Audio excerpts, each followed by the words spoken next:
Welcome जी। मैं हूं मोहम्मद जाहिद और आप देख रहे हैं YouTube channel travel and tell. Travel and tell एक ऐसा यूट्यूब चैनल है जिसमें मैं मुख्तलिफ जगहों का सफ़र करता हूं और उसकी सारी डिटेल आप लोगों के साथ शेयर करता हूं। हमारा जो आज का सफ़र है ये एक खूबसूरत हाईवे ड्राइविंग टूर है जो कि मुल्तान से चौक आज़म तक का है। मेरे सफ़र का आगाज़ जो है मुल्तान बोसन रोड और बाईपास वाला जो इशारा है, सैदा वाला बाईपास भी जिसे कहा जाता है, जहाँ से हेड मोहम्मद वाला रोड का आगाज़ होता है मुल्तान से, वहाँ से शुरू हो रहा है और चौक आज़म तक का इस पे मैंने सफ़र करना है। ये सफ़र तकरीबन जो है वो 111 किलोमीटर तवील है और गूगल के मुताबिक इसके ऊपर औसतन 2 घंटे 15 मिनट टाइम लगता है। लेकिन क्योंकि मैं तो ये वॉइस ओवर कर रहा हूँ, साथ साथ मैंने आवाज़ रिकॉर्ड नहीं की, तो मैं आपको बता दूँ कि अभी ये रोड जो है वो कुछ जगहों पर पैचेस बन रहे हैं बीच में। तकरीबन 70% रोड मुकम्मल बन चुका है और 30% अंडर कंस्ट्रक्शन है। तो वो वहाँ पे ट्रैफिक बाज़ औक़ात जैम होती है, फंसी होती है रोड कंस्ट्रक्शन के काम की वजह से। तो इसमें एक्चुअल में टाइम आपको ज़्यादा लगता है, जैसे कि मुझे भी 2 घंटे 15 मिनट के बजाय 3 घंटे 25 मिनट इसमें लगे थे जाते हुए। लेकिन ये इस वक्त सबसे तेज़ रास्ता है और सबसे सीधा और आसान रास्ता है। सैदा वाला बाईपास से जब आप हेड मोहम्मद वाला रोड पर टर्न लेते हैं तो ये तकरीबन एक 16 किलोमीटर लंबी सड़क है जिसमें आप मुल्तान की शहरी आबादी में से गुजरने से बच जाते हैं। ये रोड आज से तकरीबन 14 साल पहले 13 साल पहले बनाई गई है। उससे पहले मुजफ्फरगढ़ की तरफ से जाना पड़ता था, जो कि पहले पूरा मुल्तान शहर क्रॉस करना पड़ता था, फिर मुजफ्फरगढ़ शहर से होके बाहर आते थे तो आपका बहुत ज़्यादा टाइम लग जाता। अब जिन लोगों ने चौक आज़म, लिया, कोटद्दू, मियाँ वाली, रंगपुर या इस तरफ किसी भी साइड पे निकलना है, उनके लिए हेड मोहम्मद वाला रोड का ऑप्शन सबसे बेहतरीन ऑप्शन। ये तकरीबन 16 किलोमीटर लंबी सड़क है और अच्छा रोड बना हुआ है। पहले 2 वे रोड था, अभी जो है वो रिसेंटली इसको 1 वे किया गया है। 2-3 किलोमीटर के रास्ते के अलावा बाकी सारा रोड 1 वे हो चुका है। इसी के ऊपर आप दरिया चनाब को भी क्रॉस करते हैं और एक टूल प्लाजा मुल्तान से निकलते ही चनाब से पहले आपका वास्ता एक टोल प्लाजे से पड़ता है। अभी मार्च 2026 के महीने में तो टोल जो है वो मैं सिर्फ आपको गाड़ी का बता देता हूँ, बाकी टोल जो है वो उसी तरह से होंगे। 70 रुपये जो है वो एक गाड़ी का टोल है एक साइड का। जब आप चनाब दरिया क्रॉस करते हैं, वैसे तो ये पूरा रास्ता दोनों साइडों पे आमों के बाग हैं, कुछ बीच में अभी कॉलेजेस और इस तरह के इदारे भी बने हैं, नए नए यूनिवर्सिटीज़ बनी हैं एक तो। उसके अलावा जो है अच्छे रोड साइड रेस्टोरेंट्स भी बने हुए हैं जो कि मुल्तान के लोगों को एक अच्छी तफरीह भी फराहम करते हैं और खाना भी देते हैं। ये अलग बात है कि खाने का म्यार और क्वालिटी क्या होगी, लेकिन उनकी सीटिंग और जो उनका एरिया है वो बहुत खूबसूरत है।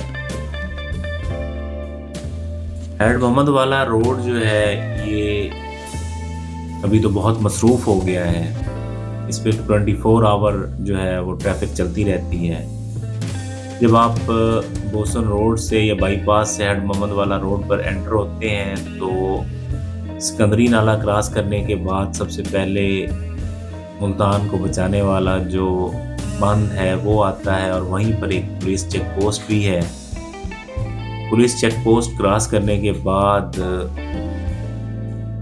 4-5 किलोमीटर का सफ़र करने के बाद आपके सामने टोल प्लाज़ा आ जाता है। टोल प्लाज़ा क्रॉस करते हैं तो आगे दरियाए चिनाब है। दरियाए चिनाब क्रॉस करें तो मुजफ्फरगढ़ रंगपुर झंग रोड जो है आ जाता है। ये भी एक बड़ा अच्छा रोड है, और अगर आप चौक आज़म और लिया जाना चाहें तो इस रोड के थ्रू भी जा सकते हैं। मुजफ्फरगढ़ रंगपुर रोड पर जाएं, वहाँ से चौक सरवर शहीद के लिए चले जाएं। चौक सरवर शहीद से आप मुजफ्फरगढ़ मियांवाली रोड पर चौक आज़म की तरफ चले जाएं, या फिर आप मुजफ्फरगढ़ रंगपुर रोड पर से होते हुए चुबारा रोड पर टर्न लें। चुबारा और चुबारा से आप रफ़ीकाबाद और चौक आज़म चले जाएं। लेकिन ये एक बहुत तवील रास्ता है और रोड भी कोई बहुत ज़्यादा अच्छा नहीं है। सबसे बेहतरीन ऑप्शन जो है वो यही है जो रूट मैं फॉलो कर रहा हूँ। एंड मोहम्मद वाला से आप तौंसा कैनाल रोड पर हो जाएं, और वहाँ से मुजफ्फरगढ़ मियांवाली रोड के ऊपर आप चौक आज़म चलें। सबसे अच्छा, आसान और बेहतरीन रास्ता यही है।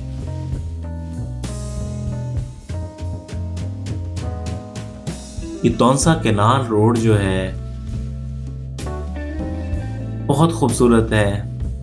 इस पूरे रोड के ऊपर आपके एक तरफ जो है वो तौंसा कैनाल बहती है, और दूसरे तरफ कहीं खेत खलियान है, कहीं जंगल नुमा दरख्त लगे हुए हैं, सहराई दरख्त हैं, क्योंकि बेसिकली ये इलाका जो है वो सहरा का था पहले और बाद में आबाद किया गया है।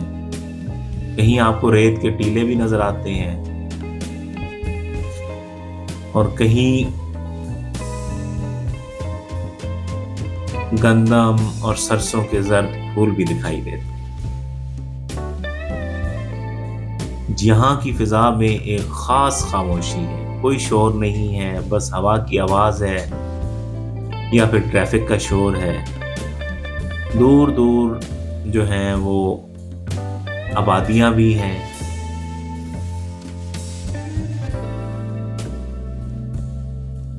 लेकिन यहाँ की आबादी यहाँ पे बहुत ज़्यादा नहीं है। छोटे छोटे गांव हैं, लेकिन वो भी दूर दूर बसे हुए हैं। और इस रोड के ऊपर जो है जो आसपास मुख्तलिफ इक़साम के ज़री फार्म्स भी बने हुए हैं, कुछ बड़ी कंपनियों के हैं और कुछ बड़े और ताकतवर लोगों के हैं। ये मुल्तान से सिर्फ आधा घंटा आप ड्राइव करके यहाँ पे पहुंचे तो यहाँ पे बिल्कुल आपको प्योर देहाती रूह महसूस होगी।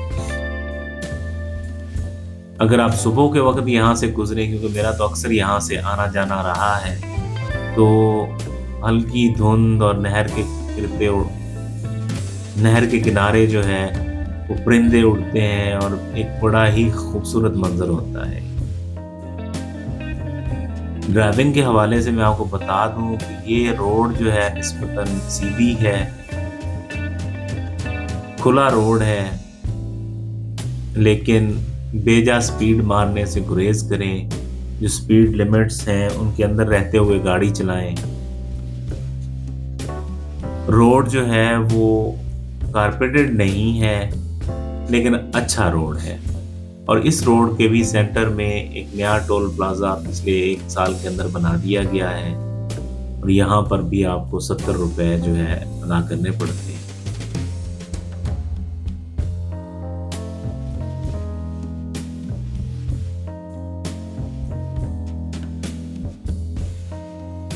तौंसा कनाल का मैं आपको बता दूं कि ये एक लिंक कैनाल है जो दरियाए सिंध और दरियाए चनाब को मिलाती है। तौंसा बैराज से निकाली जाती है और हैंड मोहम्मद वाला से दरियाए सिंध के अंदर ये जो है वो पानी फराहम करती है, ताकि दोनों दरिया जो है वो चलते रहें और चनाब खुश्क ना होने पाए। और इसके अलावा चनाब से आगे मुख्तलिफ जगहों पे जहाँ पानी पहुँचाना मकसूद है वहाँ पे पानी पहुँचाया जा सके। अगर आप मुल्तान में रहते हुए लॉन्ग ड्राइव का मज़ा लेना चाहते हैं तो इस रोड पर सफ़र करना भी एक अच्छा तजर्बा है।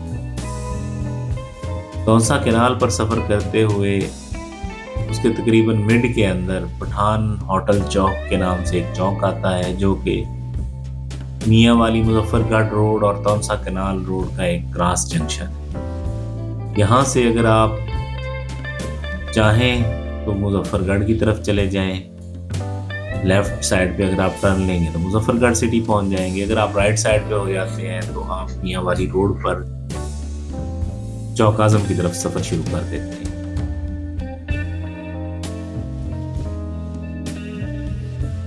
ये मकाम जो है एक चौक नहीं है, ये मुसाफिरों के लिए आर्जी क़यामगाह भी है।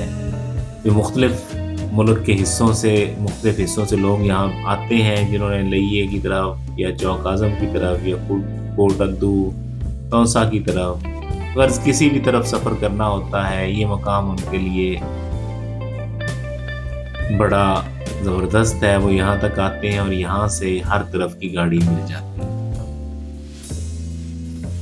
इसके अलावा जो पठान होटल है ये पंजाब के हाईवे कल्चर का जो है ना एक बड़ा अहम स्टॉप है। एक ट्रक होटल है जहाँ पे आप जो है शहरी लोग भी आके खाना खाना पसंद करते हैं। इस तरह की जगह पे अक्सर औकात तो चाय बहुत अच्छी मिल जाती है, बाकी खाने भी जिनमें दालें और मुख्तलिफ अक़साम की सब्जियां और बाकी चीज़ें होती हैं वो हाईवे होटल की तरह की एक ख़ास ट्रेडिशन में बनाई जाती हैं। ट्रक ड्राइवर हजरात और बसों वाले ड्राइवर और कंडक्टर यहाँ पर लाजमी स्टॉप करते हैं और ट्रक ड्राइवर तो यहाँ पर बैठे गपशप भी लगाते हैं। अगर दूर दराज का सफ़र करके यहाँ पे पहुँचे हों तो बैठकर गपशप भी करते हैं। ये चौक इसलिए भी एक ख़ास अहमियत का हामिल है जो पठान होटल चौक है कि यहाँ से मुजफ्फरगढ़, कोट अद्दू, मियाँ वाली, तौसा, डीजी खान इनकी ट्रैफिक अलग-अलग हो जाती है। रात के वक्त यहाँ पर बहुत ज़्यादा रौनक नहीं होती, लेकिन जो हाईवे की एक हुस्न है रात का वो यहाँ पे मौजूद होता है। खैर पठान होटल से जब आप मुजफ्फरगढ़ मियाँ वाली रोड पर टर्न लेते हैं तो ये एक सीधी सड़क है जो पठान होटल के बाद आगे इस पे मेन जो जगह आती हैं वो चौक मुंडा है, उससे आगे चौक आज़म है और फिर फतेहपुर है और फिर फतेहपुर से आगे सराय महाजर तक ये एक बिल्कुल सीधा रोड है जो कि मियाँ वाली को टच करता है। चौक सरवर शहीद जो है पठान होटल और चौक आज़म के दरमियान एक मेन जगह है। चौक सरवर शहीद एक तहसील है। चौक सरवर शहीद जो है ज़्यादातर ये चौक मुंडा के नाम से मशहूर है और काफ़ी जाना माना जो है कस्बा है। ये अपने इर्द गिर्द के देहात के लिए एक मरकज़ी तिजारती हैसियत रखता है। मैं आपको ये बताता चलूँ कि ये पूरा एरिया जो है थल डिस्ट्रिक्ट का एक हिस्सा है, थल डेजर्ट का एक हिस्सा है और सहराए थल के अंदर पाकिस्तान बनने से पहले की आबादकारी की मुहिम अंग्रेज़ों ने शुरू की थी। उस सेटलमेंट के नतीजे में ये छोटे छोटे गांव और कस्बे बने जो आहिस्ता आहिस्ता वक्त के साथ फलते फूलते अभी बड़े बड़े टाउन तहसीलें बन चुके हैं। चौक सरवर शहीद भी उनमें से एक है। एक बड़ा बाजार है जहाँ पे इस इलाके के लिए मंडी, सब्जी मंडी, गल्ला मंडी और इस तरह की सारी चीज़ें मौजूद हैं जो कि ना सिर्फ इलाके के लोगों को चीज़ें फराहम करती हैं बल्कि जो अनाज और पैदावार इस इलाके में होती है वो भी इकट्ठी होकर वहाँ तक पहुँचती है और वहाँ से बाकी मुल्क के लिए खरीदी और बेची जाती है।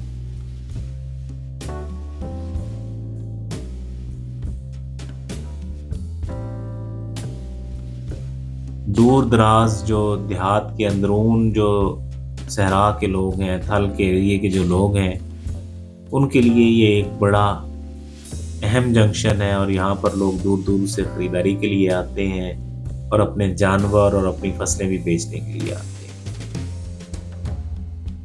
चौक मुंडा या चौक सरवर शहीद का जो समाजी ढांचा है वो देही पंजाब की नुमाइंदगी करता है। चौक मुंडा और इसके ऊपर देहाती कल्चर ज़रा ज़्यादा है।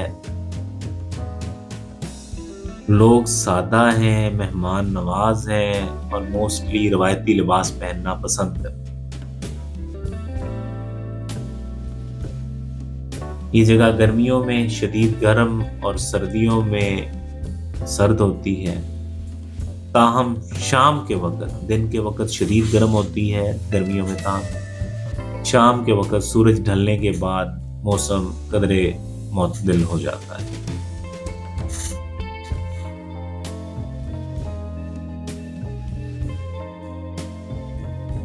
चौक आजम के बाद जो अहम कस्बे इस रोड के ऊपर आते हैं उनके अंदर रियाजाबाद, रहमताबाद, धोरी अड्डा, गोला अड्डा,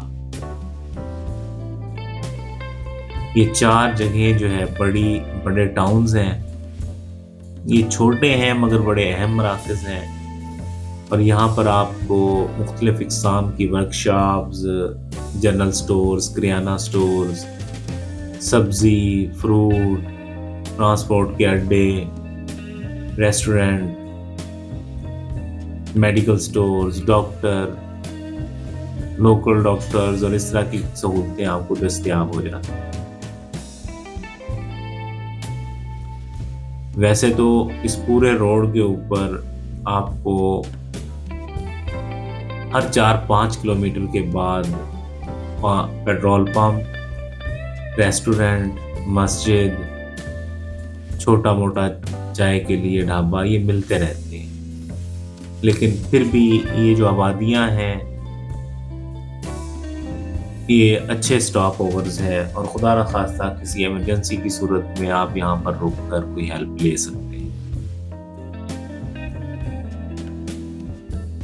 ताहम मैं आपको बताता चलूँ कि जब आप पठान होटल से इस रोड पे टर्न लेते हैं तो 5-7 किलोमीटर सफ़र करने के बाद ही आपको सहरा के ज़्यादा आसार नज़र आने शुरू हो जाते हैं। ज़मीन रेतली है और मैंने तो इसमें जगह जगह जो है ना वो खूबसूरत सरसों लगी देखी है और सरसों इस वक्त अपने फुल जोबन पे है। हर तरफ पीली बहार आई हुई है, खूबसूरत पीले फूल हैं। कई जगहों पे लोगों ने शहद की मक्खियाँ पाली हुई हैं और उनके छत्ते पड़े हुए हैं और फिज़ा में भी मक्खियाँ काफ़ी, शहद की जो मक्खियाँ हैं काफ़ी आपको उड़ती नज़र आती हैं अगर आप रुक कर गौर करें और देखें। क्योंकि सरसों के इतने ज़्यादा खेत हैं, इतने वसी पैमाने पर सरसों लगी हुई है तो वो शहद बनाने में उनके लिए, मक्खियों के लिए मावन है।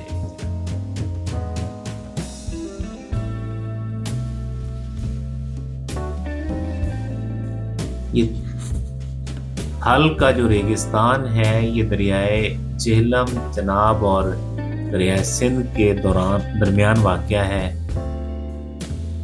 वैसे तो ये जनूबी पंजाब का हिस्सा है लेकिन यहाँ पे पंजाबी कल्चर ज़्यादा है सराइकी कल्चर की निस्बत, क्योंकि ये एरिया आबादकारों ने आबाद किया है और आबादकार मोस्टली अपर साइड से आए हैं।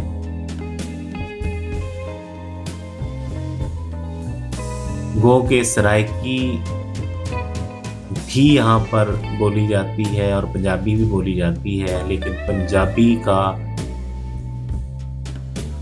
जो हुजम है वो ज़्यादा है। यहाँ पे पंजाबी लोग ज़्यादा हैं और सराइकी लोग कम। लोग पंजाबी हों या सराइकी बहुत सादा, मुखलिस और मेहनती हैं।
अच्छा, मैं रोड के हवाले से आपको बता दूं कि रोड 4-5 जगहों के ऊपर जो है ना अंडर कंस्ट्रक्शन है। वो के वो अपने आखिरी मराहिल में है तामीर के, लेकिन कम अज़ कम मई के महीने तक आप सफ़र करते हुए ज़हन में रखें कि आपको कंजेशन और ट्रैफिक जाम मिल सकता है और आप ट्रैफिक में फंस सकते हैं। रोड कई जगहों पे पत्थर डाला गया है और कई जगहों पे डाला जा रहा है। वो के एरिया जहाँ पे भी ये लोग डाल रहे हैं वो मैक्सिमम 4-5 किलोमीटर की जगह आती है। उसके बाद फिर एक अच्छा रोड आ जाता है, फिर 4-5 किलोमीटर की जगह आती है। ज़्यादातर हिस्सा रोड का जो है वो टू वे ट्रैफिक है, लेकिन रोड को बहुत ज़्यादा खुला कर दिया गया है और बीच में पैचेस आते हैं, जैसे चौक सरवर शहीद में 10-12 किलोमीटर का पैच है जो कि वन वे है। इसी तरह और भी छोटे मोटी जो जगह आती हैं, कुछ जगहों पे उसको वन वे किया गया है, लेकिन मोस्टली रोड जो है वो टू वे है, लेकिन अच्छा और खुला बनाया गया है।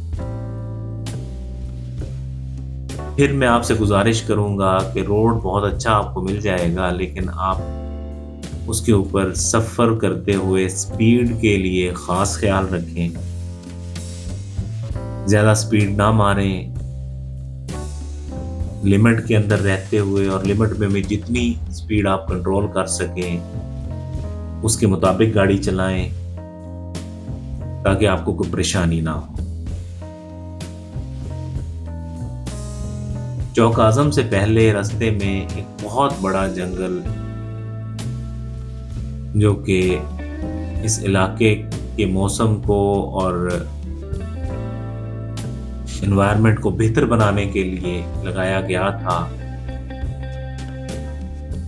सैकड़ों एकड़ के अंदर ये जंगल लगाया गया था, जो कि लकड़ी की बेजा कटाई करके और कुछ चोरी करके या बड़े लोगों के मुलव्वस होने के साथ काफ़ी ज़्यादा जंगल को नुकसान पहुंचाया गया है और जंगल अब 1/4 से भी कम रह गया है। हालांकि ये बहुत बड़ा जंगल था, बहुत घना जंगल था, बहुत ज़्यादा दरख्त लगे हुए थे और इसी वजह से, इस जंगल की वजह से ही इस एरिए में बारिशें जो हैं वो मुल्तान और बाकी जगहों की निस्बत कुछ ज़्यादा होती थी, जिसकी वजह से इस इलाके की न सिर्फ ज़रख़ेज़ी में इजाफा हुआ बल्कि मौसम भी बेहतर हुआ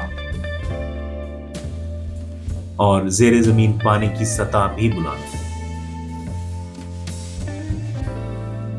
क्योंकि सहराई एरिया है, बारिश होती है, ज़मीन के अंदर पानी रिस जाता है जो कि अंडरग्राउंड रिजर्वायर और पानी की सतह को बुलंद कर देता है।